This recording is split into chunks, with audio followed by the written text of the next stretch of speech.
Ahora bien, veamos cómo podemos determinar las coordenadas de un vector. Recordemos que las coordenadas de un vector no es más que la proyección del vector sobre los ejes, ¿ok? En este caso, la coordenada de este vector corresponde con 4 y 5. Entonces, dado un vector, conocemos su módulo, en este caso 6.4, que es el tamaño del vector. Ya vimos cómo determinar el módulo de un vector.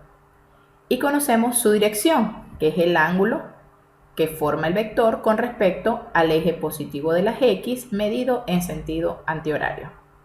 En este caso, 51,34. Si queremos determinar las coordenadas del vector, basta con determinar cuánto es X y cuánto es Y. Ahora bien, ¿cómo podemos determinarla?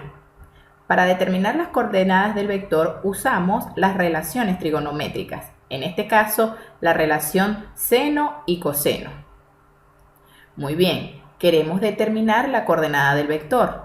Entonces, si quiero hallar la coordenada correspondiente al eje X, basta con multiplicar el módulo del vector, en este caso 6.4, por el coseno del ángulo que determina la dirección. Entonces, el valor de X será 6.4 por el coseno de 51,34. Al hacer esa multiplicación, utilizamos la calculadora para ello, el resultado nos da 4, que es la componente X del vector. Para hallar la componente Y del vector, utilizamos el seno. Entonces, 6.4, que es el módulo del vector, lo multiplicamos por el seno de 51,34, que es la dirección del vector.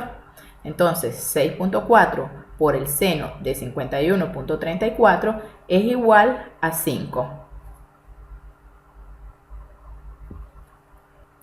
De esta manera podemos determinar las coordenadas de cualquier vector que ubiquemos en el plano cartesiano. Entonces, por ejemplo, si estamos en el segundo cuadrante, las coordenadas de un vector en el segundo cuadrante, por ejemplo, este que tenemos acá, sería, que es justamente el que está, el reflejo del que acabamos de ver, sería el módulo del vector, que es 6.4, lo multiplicamos por el coseno del ángulo que determina la dirección del vector. Entonces, por el coseno de 128.66. Y la coordenada en Y es 6.4 por el seno de 128.66. Entonces tenemos que las coordenadas de este vector serían menos 4 y 5. Así sucesivamente podemos determinar las coordenadas en los distintos cuadrantes.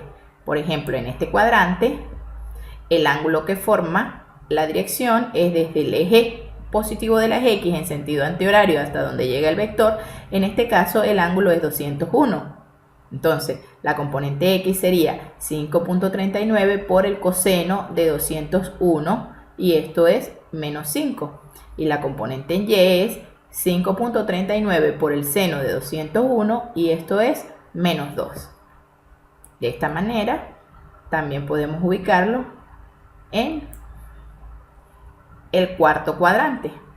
Observemos que las componentes del vector son, en el primer cuadrante, tanto la X como la Y son positivas. En el segundo cuadrante,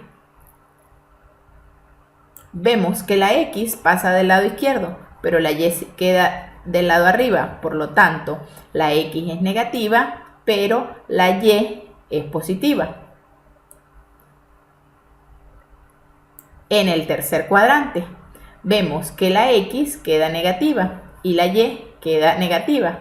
Es decir, la X está del lado izquierdo y la Y es hacia abajo. Entonces, ambas componentes son negativas. Y en el cuarto cuadrante vemos que la X queda del lado derecho y la Y queda hacia abajo. Por lo tanto, la X queda positiva y la Y queda negativa.